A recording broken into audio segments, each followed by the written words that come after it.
Bismillahirrahmanirrahim. Mathematical Mechanics for BSc and for BS honor students. Bismillahirrahmanirrahim. Mathematical Mechanics for BSc and for BS honor students.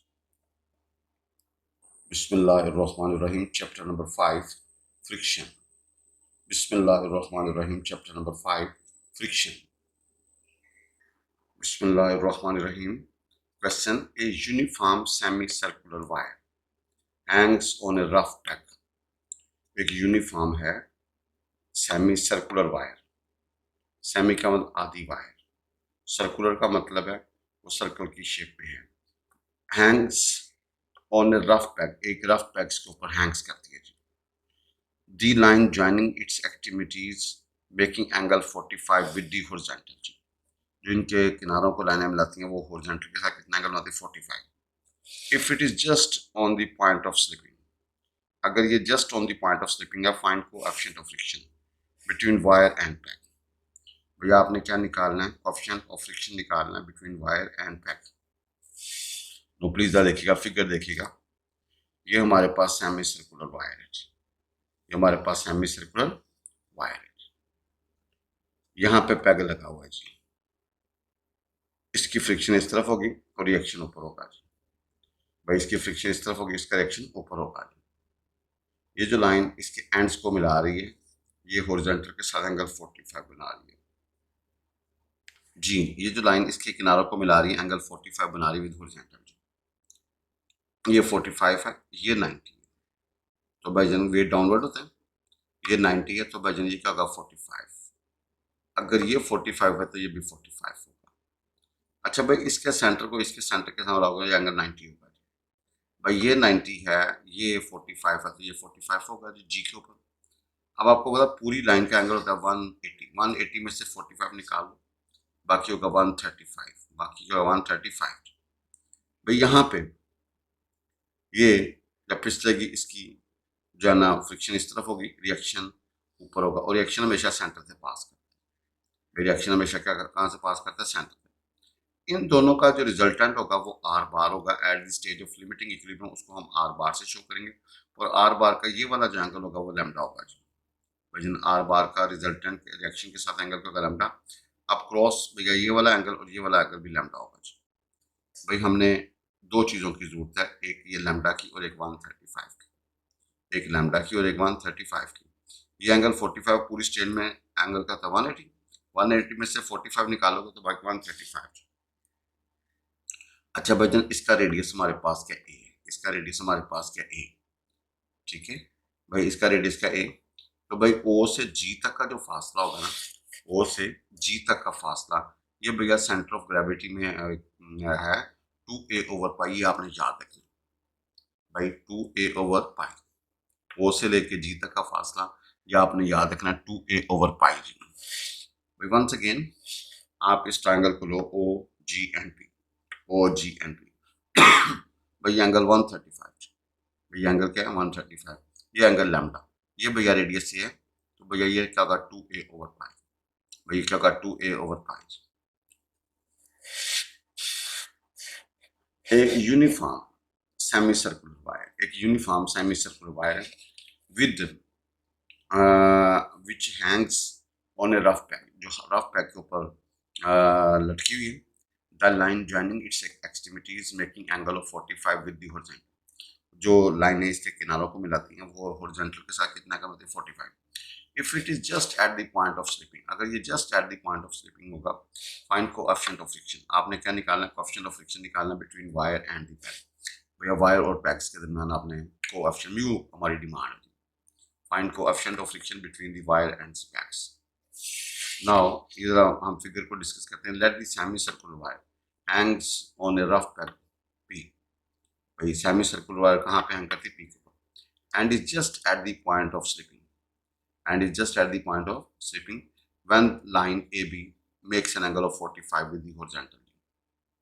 अब जरा देखिएगा, the forces acting on wire are reaction R, भाई forces acting on wire are reaction R along the radius through the center of the circle. Mu r along the tangent line at P and W, therefore the weight acting at center of gravity of the wire. अब भाई जान देखें, since the wire is in limiting equilibrium, या wire क्या है, limiting equilibrium में है, then resultant reaction r bar of r and mu r will balance the weight W and hence act along a vertical straight line. Let कर लेते हैं A B the radius of the circle. O से लेके जी तक का भैया हमने हमारा फासला था 2a ओवर पाई, भाई 2a ओवर पाई। अब हमारे पास ट्रायंगल है ओ जी पी, अभी हमने लास्ट टाइम शेयर किए हैं। ओ जी पी दोबारा रिपीट करूंगा, उसके ऊपर लॉ ऑफ साइन लगाइए। जिस फोर्स को लोगे, जिस साइड को लोगे उसके सामने साइन ऑफ एंगल, जिस साइड को लोगे उसके सामने वाला साइन ऑफ एंगल। भाई जान यहाँ से आपने साइन लैम्डा की वैल्यू निकाल लीजिए, और साइन 135 था 1/2 sine lambda we calculate under root 2 over pi.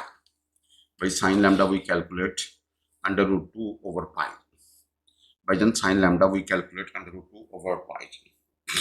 भाई sine lambda we calculate under root 2 pi over. आप जरा देखिए भैया, म्यू होता है टेंजेंट लैम्डा, और टेंजेंट को you can put sine lambda और कॉस लैम्डा। भाई म्यू होता है टेन लैम्डा, और टेन लैम्डा को भैया साइन लैम्डा और cos lambda. Sine lambda as it is, cos lambda को भैया जैसे कहते हैं 1 मंफी sine square lambda. Now sine lambda हमारे पास है under 2 over pi. Please put है, simplify and you will see 0.504। आपके पास भैया म्यू की वैल्यू क्या निकलेगी 0.504। वजन म्यू की वैल्यू निकलेगी 0.504।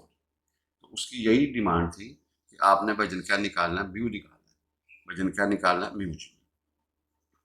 भाई एक दफा फिर फिगर को, ये हमारे पास पैक है, यहाँ पे एक सेमी सर्कुलर वायर हैंग कर रही है। ये जो लाइन इसके किनारों को मिलाती है भैया, ये हॉरिजॉन्टल के साथ एंगल 45 बनाती है। अच्छा भाई, ये आपका पैक है, फ्रिक्शन अलोंग कॉमन टेंजेंट, और भाई जन क्या होगा जी, रिएक्शन नॉर्मल होगा जी, और रिएक्शन हमेशा इस सेंटर से ही पास करना है। अच्छा, इन दोनों का at the stage of limit equilibrium भैया रिजल्टेंट का होगा आर बार, और आर बार का आर के साथ एंगल का होगा लैम्डा। अच्छा, इसका सेंटर ये है, इसका सेंटर ये है, पूरी बॉडी का सेंटर है जी। अच्छा, वेट कहाँ पे एक्ट करेगा, जी पे जी। वजन वेट कहाँ पे एक्ट करेगा, जी पे। अब भैया वेट डाउनवर्ड होता है, और भैया रिजल्टेंट आर बार जो होगा ना भैया, वो बिल्कुल अपोजिट होगा, क्योंकि सिस्टम इक्विलिब्रियम में है जी। तो भाई जानता देखें, ये एंगल 45, ये 90, ये 45, ये 45। अब आप देखें, ये 90 है तो भैया ये कितना होगा 45। भैया अगर पूरी लाइन में एंगल 180 हो तो भाई ये अगर 45 तो बाकी पीस कितना होगा 135। अब ये एंगल लैम्डा तो ये भी लैम्डा होगा। अब भाई जान आपने ट्रायंगल लिया ओ G N P, O G N P, O G N P. भाई इसका रेडियस हमने ए फर्ज किया हुआ है, तो ओ से लेके जी तक का फासला होगा 2a ओवर पाई। ये सेंटर ऑफ ग्रेविटी के चैप्टर में है, 2a ओवर पाई, ये याद कर लीजिएगा। अच्छा भैया, लॉ ऑफ साइन होता है, जिस साइड पे हाथ रखोगे साइन ऑफ दिस एंगल, अगर इस पे हाथ रखोगे तो भैया साइन ऑफ दिस एंगल। भाई ए ओवर क्या होगा साइन 135, 2a ओवर पाई क्या होगा साइन ऑफ लैम्डा। बाकी तो हम कैलकुलेशन कर लेंगे। देखिएगा, a uniform semi circular wire, एक uniform semi circular wire. Uniform का मतलब आइडियल बनी हुई है, सेमी का मतलब आधा, सर्कुलर वायर का मतलब भैया गोलाई वाली sheet. Hangs on rough pack, rough pack पे भी हैंग करती। The line joining its extremities make an angle of 45 with the horizontal. If it is just on the point of slipping, अगर ये just on the point of slipping है, find coefficient of friction. आपने भाई जिनका निकालना है, coefficient of friction निकालना between wire and the packs. भैया वायर और पैक्स के दरमियान आपने क्या निकालना, कोएफिशिएंट ऑफ फ्रिक्शन जी। A rod 4 feet long, question है a rod 4 feet long rest on a rough floor, rough floor पे रेस्ट करते हैं against the smooth edge of a table of height 3 foot. भाई स्मूथ एज ऑफ टेबल के साथ rest करते हैं जिसकी हाइट है 3 feet. If the rod is on the point of slipping, अगर ये rod in the point of slipping है, when the inclination is of 60 degree to the horizontal, जब इसका हॉरिजॉन्टल के साथ एंगल का 60 degree. Find coefficient of friction. भाई जन आपने क्या निकालना है, कोएफिशिएंट ऑफ फ्रिक्शन निकालना। भाई find coefficient of friction, by find coefficient of friction. भाई डिमांड क्या है? फाइंड कोएफिशिएंट ऑफ फ्रिक्शन जी। ए रोड 4 फीट लॉन्ग, एक रोड है 4 feet long, rest on a rough floor, भैया रफ फ्लोर के ऊपर रेस्ट कर against the smooth edge of a table, एक टेबल के साथ, और हाइट कितनी है 3 feet. If the rod is on the point of slipping, अगर ये rod on the point of slipping होगा, find the inclination when the inclination is of 60 to the horizontal, find coefficient of friction. भाईजान आपने क्या निकालना है? Coefficient of friction. भैया we have this figure, ये हमारे पास जमीन है, ये हमारे पास टेबल है जिसकी हाइट है 3 फुट। भाई यहाँ पे एक रॉड रखा हुआ है, एक सिरा जमीन के साथ है, एक सिरा इसका टेबल के एज के साथ है, ये पॉइंट सी पे टच कर रहा है। अच्छा ये स्मूथ है तो भैया यहाँ पे सिर्फ रिएक्शन होगा, यहाँ पे सिर्फ क्या होगा जी? रिएक्शन होगा जी। और भाईजान उसने कहा कि भैया ये जो लाइन है ना, ये हॉरिजॉन्टल के साथ एंगल कितना होता है? 60। अगर ये 60 तो ये भी 60 होगा। अब भाईजान देखिएगा यहाँ पे दो चीजें होंगी, एक रिएक्शन और एक फ्रिक्शन। रिएक्शन ऊपर और फ्रिक्शन, ये एंगल 60 है।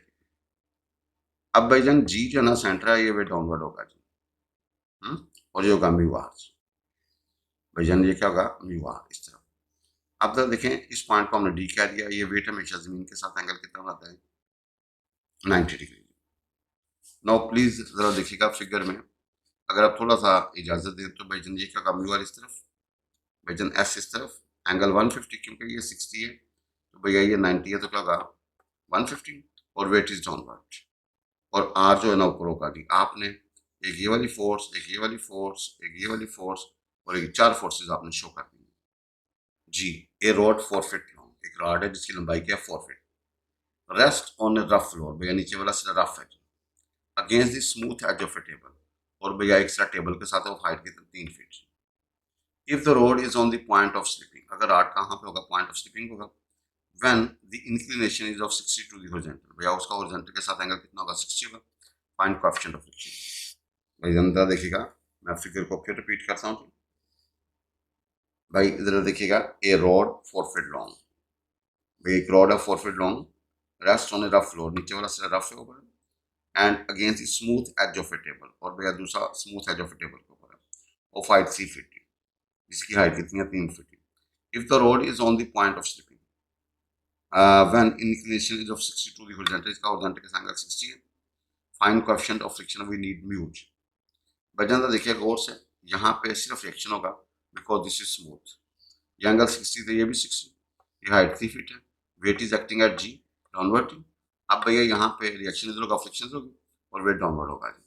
नो अगेन तो देखिएगा, वी हैव दिस फिगर, यहाँ से हमने म्यू आर इधर, आर ऊपर, एस इधर, और भैया ये एंगल 150 बनेगा, क्योंकि ये 60 और ये 90 टोटल का होगा 150।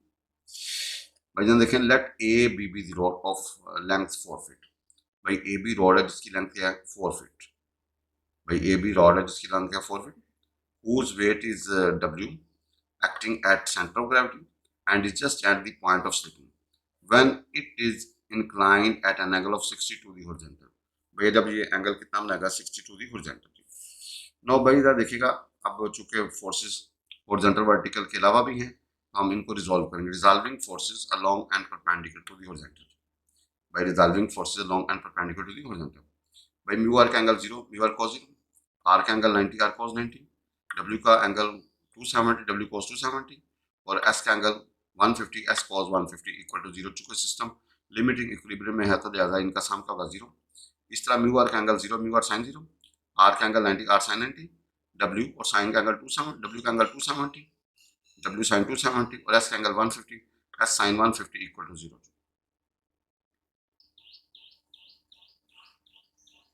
जी इधर देखिएगा, म्यू आर का angle 0, mu R cos 0, R cos 90, S cos 150, and W cos 270 equal to 0। इसी तरह mu R sine 0 plus R sine 90 plus S sine 150 plus W sine 270 equal to 0। भैया लॉन्ग एक्स एक्सिस के लिए cos use करते हैं, long Y axis के लिए sign use करते हैं। Mu R cos 0, R cos 90 plus S cos 150 plus W cos 270 equal to 0। इस तरह mu R sine 0 plus R sine 90 plus S sine 150 plus W sine 270 is equal to 0। Now, after calculation, we get mu r minus under root 3 by 2 into s equal to 0 and r is minus w plus s by 2 is equal to 0। भाई अब आपने यहाँ से r गायब करना है, तो from to are निकाला, इसको पुट इन 1, वी गेट, भाई आप एस एक तरफ लिख लें और बाकी सारा पोर्शन दूसरी तरफ ले लें। भाई एस क्या निकलेगा, 2μw over mu plus √c। भाई S V calculate 2μw over mu plus √c। अब आप देखेंगे इन दोनों को आपने हल करके ना आपने आर को गायब किया और एस कैलकुलेट कर दिया। अब जिस रिएक्शन को खत्म करेंगे मूवमेंट भी उसके गिर्द रहेंगे। भाई जिस रिएक्शन को खत्म करेंगे मूवमेंट भी उसके गिर्द रहेंगे। तो आपने taking movement of forces about the point A, भाई movement of the forces about the point A, S into perpendicular distance क्या होगा एसी, और भाई डब्ल्यू इंटू परपेंडिकुलर डिस्टेंस क्या होगा एडी। भाई एस इंटू परपेंडिकुलर डिस्टेंस क्या होगा एसी और डब्ल्यू इंटू परपेंडिकुलर डिस्टेंस का होगा एडी। और चूंकि बॉडी इक्विलिब्रियम में है लिहाजा एंटी क्लॉकवाइज बराबर होगा क्लॉकवाइज। अब एसी की वैल्यू हमारे पास है 3 ओवर साइन 60। साइन 60 क्या होगा 3 ओवर एसी, और भाई एडी की वैल्यू 2 cos 60। भाई एडी की वैल्यू 2 cos 60 अभी मैं आपसे शेयर करता हूँ। तो भैया 3 ओवर एसी क्या किसके बराबर साइन 60, एसी की वैल्यू भी 3 over sine 60। Now cos 61/2 we get W.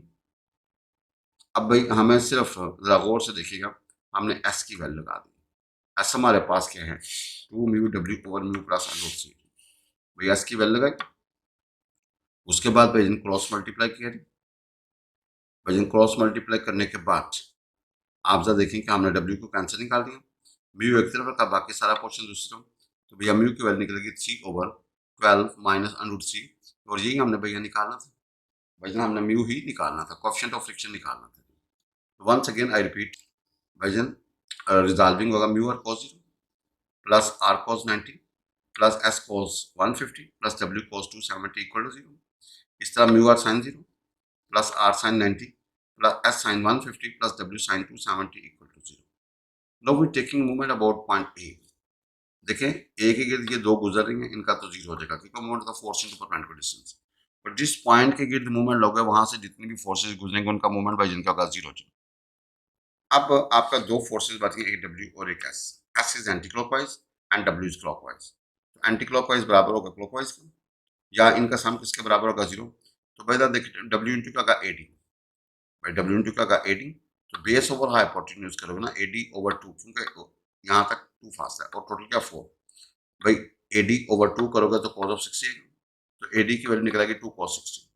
तो W into cos of 2 cos of 60 आएगा। अब एस इंटू का होगा ये वाला फासला। अब ये वाला फासला निकालना अपने इस राइट एंगल ट्रायंगल को लिए परपेंडिकुलर बेस 3 ओवर एसी। भाई परपेंडिकुलर बेस करोगे परपेंडिकुलर हाइपोटेन्यूज को साइन 60 आएगा, तो वहां से आपने एसी की वैल्यू निकाल लीजिए। वहां से आपने एसी की वैल्यू निकाल ली क्योंकि एस इंटू क्या एसी, तो हमारा जो है ना वो टारगेट चल पड़ेगा। और हमें कोएफिशिएंट ऑफ फ्रिक्शन चाहिए, वो कैलकुलेशन करेंगे तो आ जाएगी। जी a uniform rod of weight W, एक यूनिफॉर्म रॉड है जिसका वजन डब्ल्यू है, placed with its lower end on a rough floor. भैया नीचे वाला कहाँ पे, रफ फ्लोर के साथ। भाई it's lower end on a rough floor, भैया नीचे वाला रफ फ्लोर के साथ है। And upper end against equally and equally rough vertical वाल, और ऊपर वाला भी रफ इक्वली वर्टिकल वाल है, इक्वली रफ है। भाई जितनी फ्रिक्शन ऊपर है उतनी फ्रिक्शन नीचे है, यानी कि दोनों का कोएफिशिएंट ऑफ फ्रिक्शन क्या है, सेम। कहता है the rod makes an angle alpha with the wall, कहता है रोड जो है ना एंगल बनाती है alpha with wall, and is just prevented from slipping, और उसको रोका गया slipping down by a horizontal force P applied at its middle point. भाई मिडल पॉइंट के ऊपर एक फोर्स पी लगी है। प्रूव दैट, आपने साबित करना है P is equal W tangent alpha मनफी 2 लैम्डा। भाई आपने साबित करना है पी इज इक्वल डब्ल्यू आगे भाईजान टेंजेंट अल्फा मनफी 2 लैम्डा। भाईजान ये आपने साबित करना है। भाई वी हैव, हमारे पास ये एक जमीन है और ये वॉल है। भाई ये ए पॉइंट है, ये बी पॉइंट, यहाँ पे जो रिएक्शन होगा आर होगा और फ्रिक्शन का म्यू आर होगा। यहाँ पे रिएक्शन आर होगा और फ्रिक्शन का म्यू आर, यहाँ पे भैया रिएक्शन एस होगा फ्रिक्शन के ऊपर म्यू एस। ये एंगल अल्फा दिया हुआ है, ये एंगल अल्फा। भैया जी के ऊपर आपने एक फोर्स लगाई है पी इट्स मिडल पॉइंट के ऊपर, और भैया जरा देखेंगे वेट डाउनवर्ड होगा और इसका एंगल क्या होगा जी 90 विद हॉरिजॉन्टल। ये अल्फा, तो भैया ये भी अल्फा, क्योंकि ये दो लाइनें आपस में क्या नहीं पैरेलल। भाई ये दो लाइन आपस में क्या है पैरेलल, पुराना खाता हो जाएगा जी। अब जरा देखें कि हमने इन सारी फोर्सेस को यहाँ पे शो कर दिया। भाई म्यू आर इधर और भाईजान पी इस तरफ, एस लेफ्ट साइड पे, आर ऊपर, म्यू एस ऊपर और भैया वेट डाउनवर्ड। क्योंकि यहाँ पे भैया forces along horizontal and vertical act करेंगे तो यहाँ पे हम इक्वेट कर लेंगे तो ज़्यादा बेहतर होगा। वंस अगेन आई रिपीट, जी ए यूनिफॉर्म रॉड, एक यूनिफॉर्म रॉड है ऑफ वेट डब्ल्यू, जिसका वजन क्या है W, placed with its lower end on a rough floor. भाई नीचे वाला कहाँ पे, rough floor, and upper end against equally rough vertical wall, ऊपर वाला भैया रफ वर्टिकल वॉल के साथ। The rod makes an angle alpha with the wall, भैया रोड वॉल के साथ कितना एंगल होता है, alpha, and is just prevented from slipping, और इसको भैया स्लिप से रोकने के लिए by a horizontal force P, एक फोर्स पी लगी है applied at its middle point, इसके मिडल पॉइंट पर। प्रूफ ये करना है P is equal to W tangent alpha मनफी 2 लैम्डा। भैया आपने साबित करना है P is equal to W tangent alpha मनफी 2 लैम्डा, आपने साबित करना है। भैया आपने साबित करना है P is equal to W tangent alpha मनफी 2 lambda. Now we have again this figure, ये भैया हमारे पास रोड है या लेटर है, यहाँ पे भैया ए पे रेस्ट कर रहे, तो भाई इसकी फ्रिक्शन क्या होगा म्यू आर, इसका रिएक्शन क्या होगा आर। भाई यहाँ पे वेट एक्ट करेगा और फोर्स पी जो है ना वो पैरेलल टू हॉरिजॉन्टल है, और भाई जन वेट डाउनवर्ड, ये एंगल अल्फा होगा, ये 90 क्योंकि ये अल्फा है।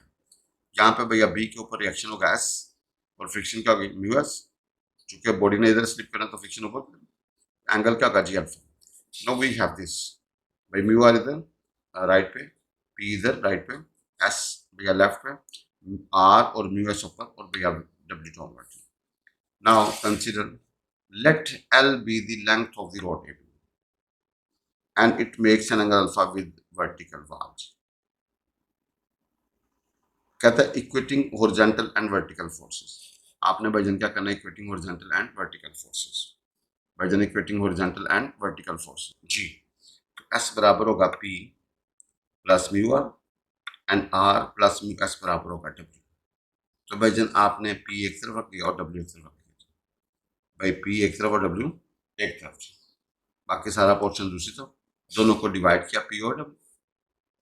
भाईजान हमारे पास आ गया S minus mu R over R plus mu S, ऊपर से कॉमन निकाला, नीचे से कॉमन निकाला, we get this P over W बराबर होगा S over R minus mu plus over होगा 1 प्लस म्यू, आगे S over R। Not taking movement of forces about point G, भाई आपने मूवमेंट ऑफ फोर्सेज लेना अबाउट पॉइंट G, भाई movement of forces about point G लेना, movement of the force into perpendicular distance, भाई movement of the force into perpendicular distance. अब भाईजान देखें R जो है ना वो उसका परपेंडिकुलर डिस्टेंस क्या होगा जी, L/2 sin थीटा जी। S का जो परपेंडिकुलर डिस्टेंस होगा L/2 cos of alpha, mu S का जो परपेंडिकुलर डिस्टेंस होगा L/2 sin ऑफ अल्फा, और भाईजान म्यू आर का जो परपेंडिकुलर डिस्टेंस होगा L/2 cos ऑफ अल्फा। भाईजान आर का, और भैया आपको पता है क्लॉकवाइज का सम एंटी क्लॉकवाइज के सम के बराबर होगा जी। भाई क्लॉकवाइज का सम और एंटी क्लॉकवाइज का सम आपस में क्या होगा जी। आप तो देखें भाई आर, आपने भैया मूवमेंट अबाउट जी लेना है, भाईजान क्या लेना है अबाउट जी, क्योंकि देखें ना इसमें आर खत्म हुआ है ना एस खत्म हुआ है, भाई ना आर खत्म हुआ है ना एस खत्म हुआ है, ना लिहाजा ना ए की मूवमेंट ले सकते हैं ना बी की, तो हमने मूवमेंट लिया अबाउट पॉइंट जी, भाईजान मूवमेंट लिया अबाउट पॉइंट जी। तो आर का जो डिस्टेंस है भैया वो क्या होगा जी L/2 sin अल्फा, एस का जो परपेंडिकुलर डिस्टेंस है वो L/2 cos of alpha, mu S का जो perpendicular distance L/2 sin of alpha, और भैया म्यू आर का जो perpendicular distance L/2 cos of alpha. भाई टेकिंग L/2 कॉमन, आपने L/2 कॉमन ले लिए भाईजान, L/2 आपने क्या ले लिए कॉमन। भाईजान देखें आर आपने मूवमेंट लिया अबाउट जी, तो भैया P और W फारग हो, क्योंकि P और W यहाँ से गुजरे जी से, ज़्यादा जब फोर्स इनटू परपेंडिकुलर डिस्टेंस होगा तो जीरो। अब आपका R है, R भाईजान क्या आपका clockwise, R into perpendicular distance का होगा ये वाला, तो एंगल के सामने परपेंडिकुलर हाइपोटेन्यूज करोगे तो भाई क्या होगा, परपेंडिकुलर वो हाइपोटेन्यूज करोगे तो L/2 sin ऑफ अल्फा हो जाएगा। अब भाईजान म्यू आर इस तरफ है, भैया ये क्या है एंटी क्लॉकवाइज पॉजिटिव, तो भैया हमने वो क्लॉकवाइज का सम और एंटी क्लॉकवाइज का सम, तो एस म्यू एस भैया ये वाला फासला बनेगा बेस ओवर हाइपोटेन्यूज का होगा L/2 cos of alpha, L/2 cos of alpha भैया अबाउट पॉइंट जी। जब एस इधर होगा जी तो भैया हमारा ये वाला फासला बनेगा, तो हम ये निकाल लेते हैं, भैया ये वाला फासला निकालेंगे base over hypotenuse L/2 cos of alpha जी, और जब म्यू एस ऊपर जाएगा तो भैया ये वाला फासला जी, एंगल के सामने का परपेंडिकुलर, तो भाई परपेंडिकुलर हाइपोटेन्यूज करोगे तो L/2 and sine of alpha, L/2 sine of alpha. भाई क्लॉकवाइज का सम और एंटी क्लॉकवाइज का सम आपस में क्या होगा, बराबर होगा। भाई now taking movement of forces about the point G, R का जो डिस्टेंस होगा वो L/2, साइन ऑफ अल्फा ये क्लॉकवाइज होगा जी, तो भाई ये सारी के एंटी क्लॉकवाइज। एस का परपेंडिकुलर डिस्टेंस होगा L/2 cos of alpha, mu S का जो परपेंडिकुलर डिस्टेंस होगा L/2 साइन ऑफ अल्फा, और म्यू आर का जो परपेंडिकुलर डिस्टेंस होगा वो L/2 कॉस ऑफ अल्फा। भाई टेकिंग L/2 कॉमन, अब आप आर एक तरफ रख लें और एस दूसरी तरफ रख लें। भाई आर एक तरफ और एस दूसरी तरफ। हमें जो चाहिए ना एस ओवर आर चाहिए, हमें जो चाहिए भैया एस ओवर आर चाहिए, तो हमने एस ओवर आर बना लिया जी। भैया एस ओवर आर बना लिया। आप जरा देखें कि भैया हमारे पास आ गया sine alpha minus mu cos of alpha, नीचे cos alpha plus mu sine of alpha. भैया म्यू की जगह पे you can put sine lambda और कॉज लैम्डा। भाई take calcium, S over R बराबर होगा साइन अल्फा कॉज लैम्डा मनफी कॉज अल्फा साइन लैम्डा, नीचे cos alpha cos lambda plus sine alpha sine lambda जी। तो भाई जन एस ओवर आर बराबर होगा साइन अल्फा मनफी लैम्डा ओवर कॉस अल्फा मनफी लैम्डा, ये बनेगा टेन अल्फा मनफी lambda. Putting the value of S over R in one, जो ऊपर आपने एस वन का उसमें पुट कर दें, तो भैया पी ओवर डब्ल्यू बराबर होगा टेन अल्फा मनफी लैम्डा मनफी म्यू ओवर भैया one plus mu and ten alpha मनफी लैम्डा। बट म्यू किसके बराबर, टेन लैम्डा। पुट हियर, तो ये टेन अल्फा मनफी tan beta over one plus tan alpha tan beta का फॉर्मूला बन जाएगा, तो ये टेन अल्फा मनफी लैम्डा आ गया। भाई ये क्या बना है, टेन अल्फा मनफी टू लैम्डा जी, तो भाई पी किसके बराबर होगा जी, डब्ल्यू टेनेंट अल्फा मनफी टू लैम्डा। तो भैया ये हमारा पी निकला है जी। भाई ये हमारा क्या निकला है, पी निकला है, P is equal W tangent alpha मनफी टू लैम्डा जी। वजन पी निकला पी निकला डब्ल्यू टेनेंट अल्फा मनफी टू लैम्डा जी। बिस्मिल्लाहिर्रहमानिर्रहीम। Mathematical mechanics for BSc and for BS honor students. Bismillahirrahmanirrahim. Mathematical mechanics for BSc and for BS honor students. Bismillahirrahmanirrahim. Chapter number 5, friction. Bismillahirrahmanirrahim. Chapter number 5, friction. Bismillahirrahmanirrahim. Two uniform beams हैं AB and BC of equal length, उनकी length equal है, are freely jointed at B, भाई उनको B से बांधा हुआ है, and rest in equilibrium, और भैया इक्विलिब्रियम में रेस्ट कर रहे हैं in a vertical plane with ends A and C on a rough horizontal plane. भाई नीचे वाला कहाँ पे है, रफ हॉरिजॉन्टल प्लेन पे है। If the weight of AB is twice that of BC, भाई AB का वजन क्या दुगना है ट्वाइस ऑफ BC जी। भाई AB का वजन है दुगना BC के वजन से।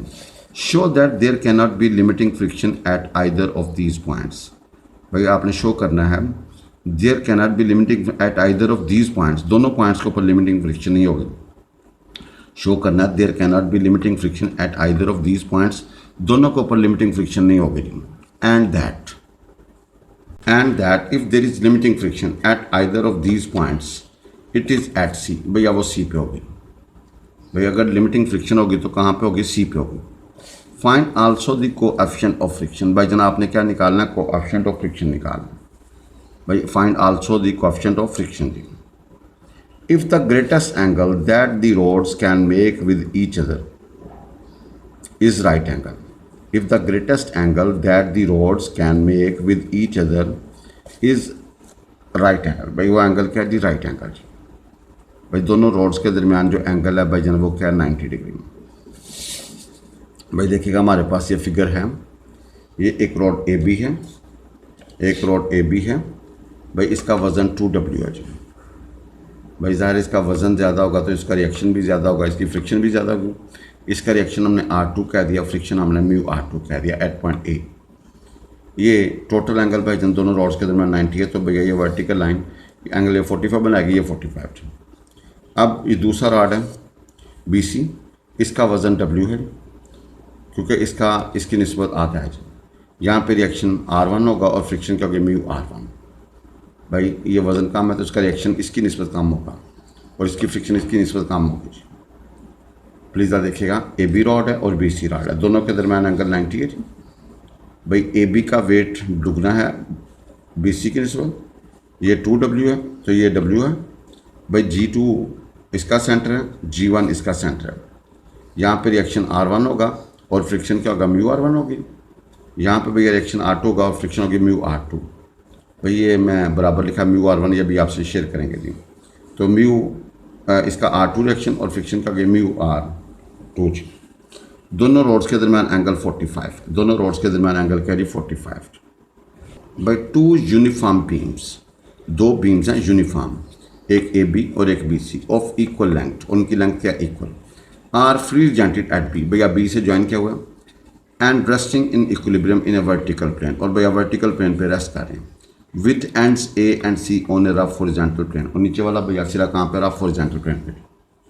भाई टू यूनिफॉर्म बीम्स हैं, एक ए बी है और एक B C of equal length, उनकी लेंथ क्या equal, are free jointed B, भैया बी पे ज्वाइन किया हुआ and rest in equilibrium in a vertical plane, और भैया वर्टिकल प्लेन पे रेस्ट कर रहे हैं। If the weight of A B is twice that of B C, भाई ए बी का वजन भैया बी सी की निस्बत क्या दुगना, उसने दिया हुआ है भाई। If the weight of A B is twice that of B C, show that there can not be limiting friction at either of these points, कहता है दोनों एंड्स के ऊपर लिमिटिंग फ्रिक्शन नहीं होगी, शो करना। Show that there can not be limiting friction at either of these points, कहता है दोनों एंड्स के ऊपर लिमिटिंग फ्रिक्शन नहीं होगी।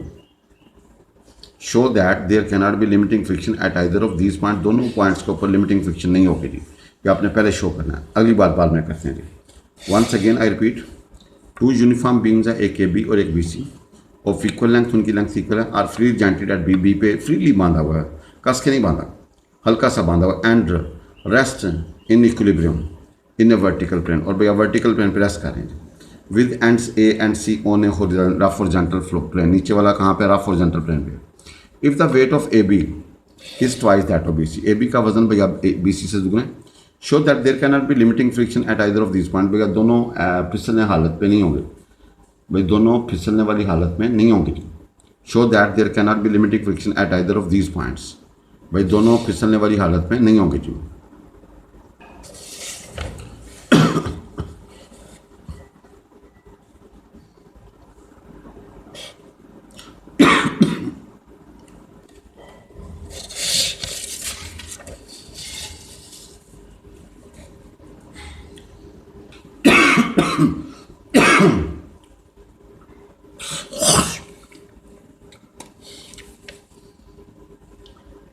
भजन देखें, once again I repeat, if possible let there is limiting friction at the end A but not at C, भाई A के ऊपर है सी पे नहीं है। कहता है for equilibrium if mu R two acts at point A along AC, then same force should act at point C along CA to keep the system in equilibrium.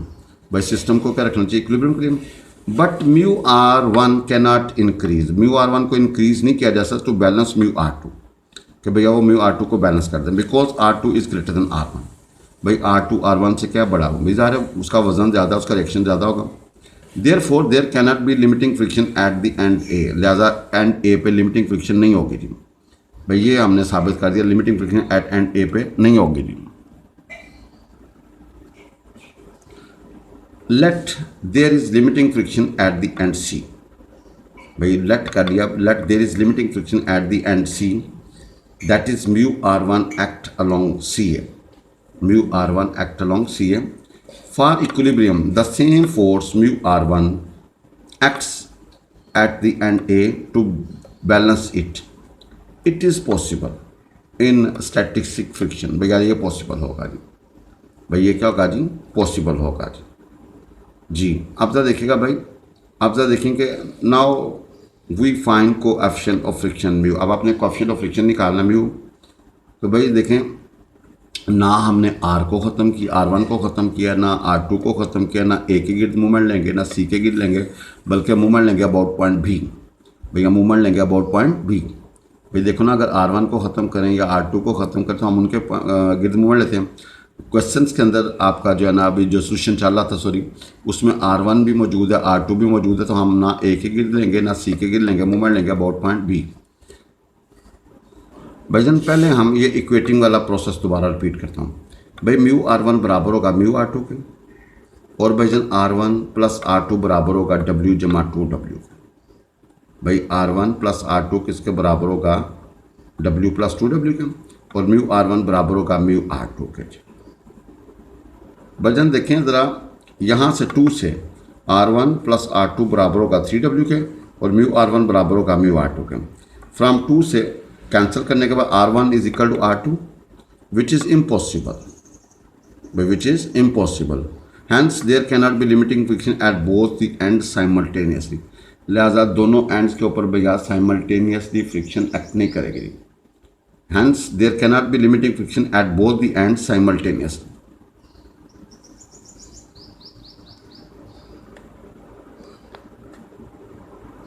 भाई देखें, पहले आपने सपोज किया लिमिटिंग फ्रिक्शन किसके बराबर है, दोनों ends के ऊपर है, ए और सी पे। तो वहाँ से आपने साबित कर दिया R1 बराबर R2, लिहाजा भैया ये जो ए और सी के ऊपर साइमल्टेनियसली लिमिटिंग फ्रिक्शन होगी ये एग्जिस्ट नहीं करेगी। लिहाजा क्या होगा कि दोनों एंड्स के ऊपर भी लिमिटिंग फ्रिक्शन एग्जिस्ट नहीं करती साइमल्टेनियसली। अब हमने सपोज किया था भैया ए के ऊपर है, भाई इसका वज़न ज़्यादा है, इसकी फ्रिक्शन ज़्यादा है, इसका रिएक्शन ज़्यादा है, इसका वेट कम, इसकी फ्रिक्शन कम, रिएक्शन कम। तो भैया जब म्यू R2 इधर जाएगा तो भैया बैलेंस करने के लिए सेम फोर्स एक्ट करनी चाहिए, लेकिन भैया ये हल्की फोर्स है, ये ज़्यादा फोर्स है, लिहाजा जो है ना ये इसको बैलेंस नहीं करेगी, ये इसको गिरा देगी जी। लिहाजा लिमिटिंग फ्रिक्शन भैया ए के ऊपर नहीं होगी। अब हमने नेक्स्ट लॉजिक वाइज हमने सपोज किया कि लिमिटिंग फ्रिक्शन कहाँ पे, सी पे। जब म्यू R1 इधर जाएगा तो भैया बैलेंस करने के लिए भैया म्यू R2 इसको बैलेंस कर लेगा। क्यों? क्योंकि भाई गौर से देखें कि जब ये इधर इसकी फ्रिक्शन तोड़ेगी ना तो भैया वो बड़ी है, वो उसको काबू कर लेगी, लिहाजा फिसलेगा तो भैया यही फिसलेगा, ये वाला नहीं फिसलेगा। तो यहाँ पे आपने याद रखना म्यू R1 बराबर है म्यू R2 के, दोनों हमने ऊपर प्रूव भी किए हैं भैया, दोनों क्या हैं जी, बराबर होते हैं। म्यू R1 किसके बराबर होता है, म्यू R2। अब देखें हमारे जो 1 और 2 मसावाती ना, R1 गायब हुआ है ना, R2 गायब हुआ ना, ए के गिर्द मूवमेंट लेंगे ना सी के गिर्द लेंगे, बल्कि मूवमेंट लेंगे about point B.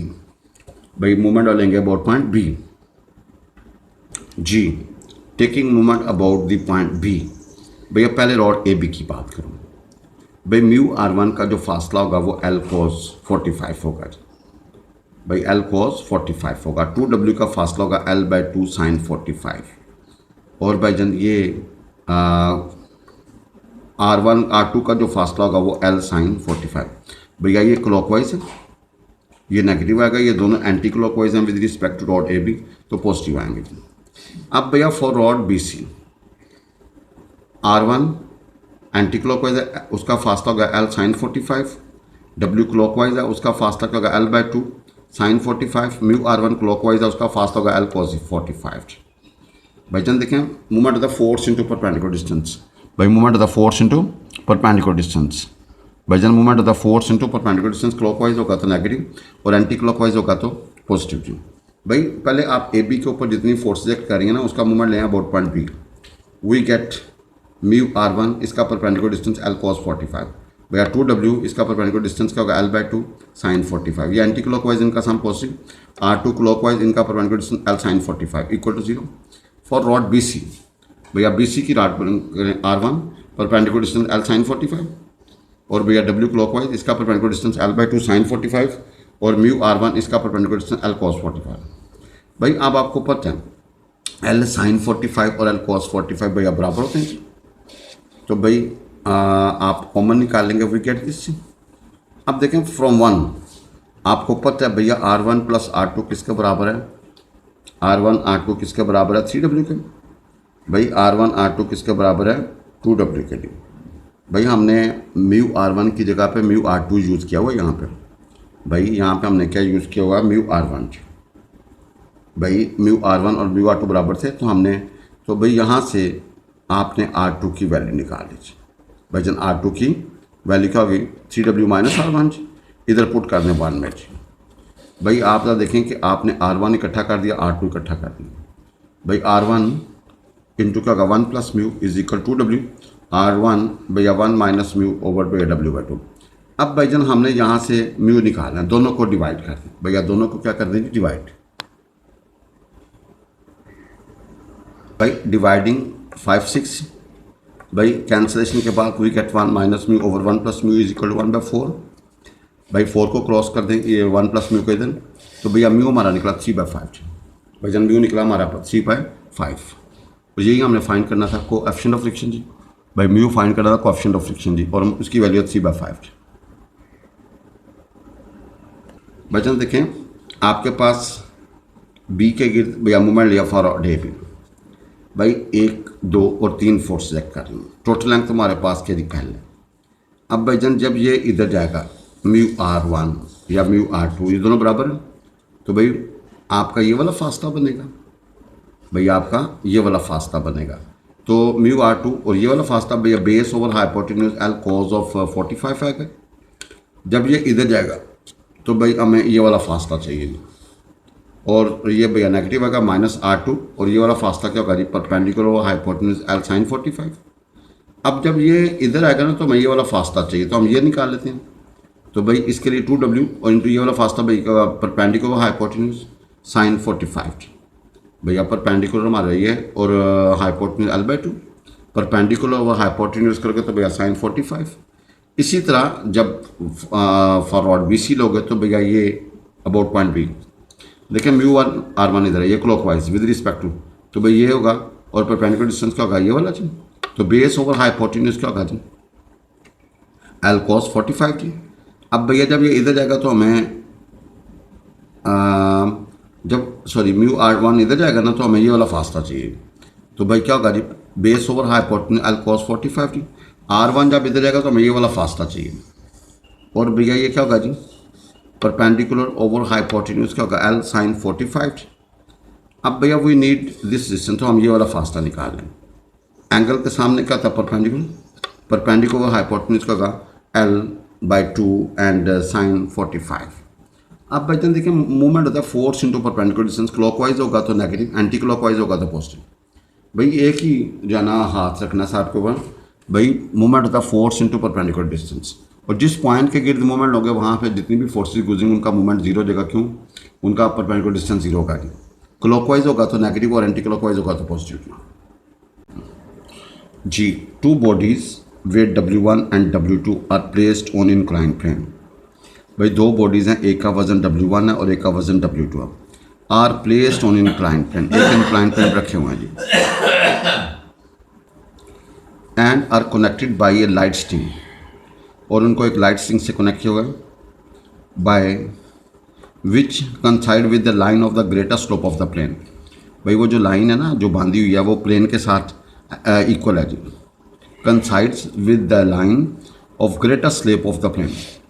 If the coefficient of friction between the bodies and the plane be respectively μ1 and μ2, by coefficient of friction between the bodies and the plane be respectively μ1 and μ2, by coefficient of friction हमारे पास क्या μ1 और μ2। If the coefficient of friction between the bodies and the plane be respectively μ1 and μ2। Once again, two bodies, एक का वजन W1 और एक का वजन are placed on inclined plane and are connected by a light string, उनको एक light string से बांधा हुआ है, which coincides with the line of the greater slope of the plane। भाई वो जो लाइन है ना वो प्लेन के जो है ना वो इंक्लिनेशन के बराबर है, पैरेलल है जी। If the coefficient of friction between the bodies and the plane be respectively μ1 and μ2, भाई coefficient of friction μ1 μ2 है, find the inclination of the plane to the horizontal। आपने क्या निकालना है? Inclination of the plane to the horizontal निकालना है। When both the bodies are on the point of motion, जब भैया दोनों बॉडीज कहाँ पे होंगी? पॉइंट ऑफ मोशन में होंगी। इट इज़ बीइंग अज्यूम्ड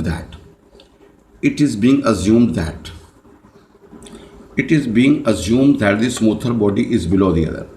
वो जो फिसलने वाली है वो नीचे है, जो फिसलने वाली है वो नीचे वाले पोर्शन में है, और जो नहीं फिसलेगी ऊपर है। नो प्लीज़ आप फिगर खुदा देखिएगा। We have this inclined plane making angle alpha with horizontal. भाई ये S1 बॉडी और ये S2 है। भाई S1 का जो वेट होगा वो W1 होगा, S2 का जो वेट होगा W2 होगा। भाईजन ये अल्फ़ा, ये 90, ये 90 माइनस अल्फ़ा, ये 90, ये 90 माइनस अल्फ़ा। अच्छा भाईजन इसका रिएक्शन क्या होगा? R1, और इसकी फ्रिक्शन होगी μ1 R1, और इसकी टेंशन भैया क्या होगी? T, वो इस तरफ होगी। इस पे आ जाए, इसका रिएक्शन R2 होगा, इसकी फ्रिक्शन μ2 R2, और इसका वज़न क्या होगा? W2। भाई इसका वज़न क्या होगा? W2। भाई ये इंक्लाइंड प्लेन है, इसका एंगल अल्फ़ा आपने फाइंड करना है जी। ये S1 है और ये S2 है। और ये स्मूथर है, ये नीचे फिसलेगी, और जब ये नीचे फिसलेगी तो इसको भी साथ लेके आएगी। और जिस तरह बॉडी होती है टेंशन उसके अपोजिट होती है भाई, जिस तरह बॉडी होती है टेंशन उसके अपोजिट होती है भाईजान, जिस तरह बॉडी होती है टेंशन उसके अपोजिट होती है। तो आपने अल्फ़ा की वैल्यू फाइंड करनी है भाईजान। क्या करनी है अल्फ़ा की? देखें इस चैप्टर में मोस्टली हमारा रिजॉल्विंग या इक्वेटिंग, उसके बाद मूवमेंट वाला प्रोसेस था। तो अब जरा देखें आपके पास यहाँ पे दो बॉडीज़ हैं जी। आपने ये S1 को उठाया, आपने इस लाइन को as a X axis consider कर लिया। R1 ऊपर, μ1 R1 दाएं तरफ, टेंशन 180 ग्राम, और W1 होगा 90 माइनस अल्फा इन थर्ड क्वाड्रेंट। इसी तरह आपने S2 को पकड़ा, tension along positive side of axis, μR2 along positive side of axis, R2 पर, और भैया वेट टू नीचे, और ये एंगल होगा 90 माइनस अल्फा भाईजान, ये एंगल होगा 90 माइनस अल्फा जी। Let alpha be the inclination of the plane to the horizontal, भाई अल्फा उसका एंगल है हॉरिजॉन्टल के साथ। When the two bodies are on the point of motion, जब दोनों बॉडीज के on the point of motion. Let T be the tension in the string, भैया टी टेंशन द स्ट्रिंग है। Resolving forces along and perpendicular to incline plane which are acting on S1, भाई आपने क्या करना है? Resolving forces along and perpendicular to incline plane which are acting on S1, भाई S1 के ऊपर जितनी फोर्स एक्ट करेंगे अभी उनको रिजॉल्व करेंगे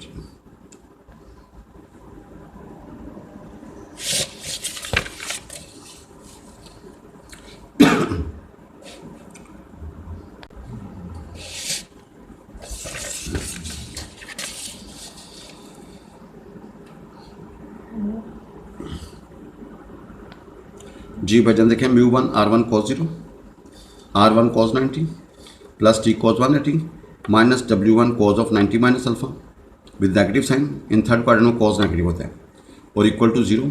इसी तरह μ1 R1 sin 0, R1 sin 90 plus T sin 180 plus minus W1 sin 90 minus alpha, और इक्वल टू 0 होगा। सिमिलरली भाईजान T cos of 0 which are acting on S2, by T cos of 0, μ2 R2 cos of 0, R2 cos of 90 and W2 cos of 90 minus alpha, और इन third quadrant में cos का था negative, और चूँकि system equilibrium में तो answer क्या होगा 0। अब भैया T sin 0 plus μ2 R2 sin 0 plus R2 sin 90, और भाईजान minus W2 sin 90 minus alpha, third में साइन क्या होगा नेगेटिव भाई, थर्ड में साइन क्या होगा नेगेटिव जी। देखें भाई, no resolving forces along and perpendicular to the inclined plane which are acting on body S2, second body S2. No, μ2 R2 cos 0, T cos of 0 plus R2 cos of 90 minus W2 cos of 90 minus alpha equal to 0 by μ2 R2 sin 0 plus T sin 0 plus R2 sin 90 minus W2 sin 90 minus alpha equal to 0। भाई जनता देखिएगा along x axis भैया cos आता है, along y axis sin आता है, और चूँकि body limiting equilibrium में है तो भाई इनका साम भी 0, इनका साम भी 0। अब cos 0 1, cos 0 1, cos 90 0, cos 90 minus alpha sine alpha, भाई साइन 0 0, साइन 0 0, साइन 90 1, और sine 90 minus alpha cos of alpha. No please यहाँ से R2 निकाल के आप यहाँ पुट करें। तो भाई सिंप्लीफाई करने के बाद T इज इक्वल टू क्या आएगा W2 sine of alpha minus μ2 W2 and cos of alpha जी, इसको B कहते हैं। भाई इधर देखें, आपने पहली बॉडी से भी T निकाल लिया और दूसरी बॉडी S1 से भी T निकाल लिया और S2 से भी T निकाल लिया। अब दोनों की लेफ्ट इक्वल होगी तो भाईजान दोनों की राइट भी क्या होगी? इक्वल होगी। भाईजान दोनों की लेफ्ट इक्वल होगी तो दोनों की राइट भी क्या होगी? इक्वल होगी। भाई we get μ1 W1 cos of alpha minus W1 sine of alpha, W2 sine of alpha minus μ2 W2 cos of alpha. भाई cos अल्फा एक तरफ, साइन अल्फा एक तरफ, तो भाई टेनेड अल्फा क्या होगा जी? μ1 W1 plus μ2 W2 over W1 plus W2। Alpha किसके बराबर होगा? Tan inverse by μ1 W1 plus μ2 W2 over by W1 plus W2। ये भाई आपका इंक्लिनेशन निकलेगा। भाई जिन क्या निकलेगा? इंक्लिनेशन निकलेगा इंक्लाइन प्लेन का टू दी और with the horizontal. Once again I repeat the statement जी। भाई once again two bodies weight W1 and W2 are placed on incline plane. भाई उनको इंक्लाइन प्लेन पर रखा हुआ है, एक का वजन W1 है, एक का वजन W2 है, and are connected by a light string. उनको एक स्ट्रिंग से बांधा हुआ है। भाई दोनों बॉडीज़ को स्ट्रिंग से बांधा हुआ है, विच coincide with a line of the greater slope of the plane। भाई वो दोनों को इस तरह बांधना है कि वो जो उनकी जो लाइन की जो बने ना पोजीशन, वो प्लेन के पैरेलल होनी चाहिए, कोइंसाइड करनी चाहिए प्लेन के, यानी कि जो प्लेन का एंगल बन रहा है वही वो जो रस्सी बांधी उसका एंगल वो बिल्कुल उसके पैरेलल होनी चाहिए। If the coefficient of friction between the bodies and the plane be respectively mu1 and mu2, भाई coefficient of friction क्या है, mu1 and mu2।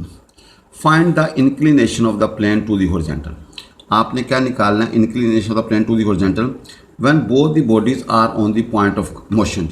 भैया जब दोनों बॉडीज कहाँ पे होंगी, पॉइंट ऑफ मोशन पे होंगी। It is being assume that the smoother body is below the other, भाई जो फिसलने वाली होगी वो नीचे होगी, भाई फिसलने वाली बॉडी कहाँ पे होगी, नीचे होगी जी। तो आप देखें कि आपने दोनों फोर्सेस को, दोनों बॉडीज़ को रिजॉल्व करके दोनों से टेंशन निकाल के इक्वेट किया and then you calculate alpha, और यही आपने find the inclination of the plane निकाला।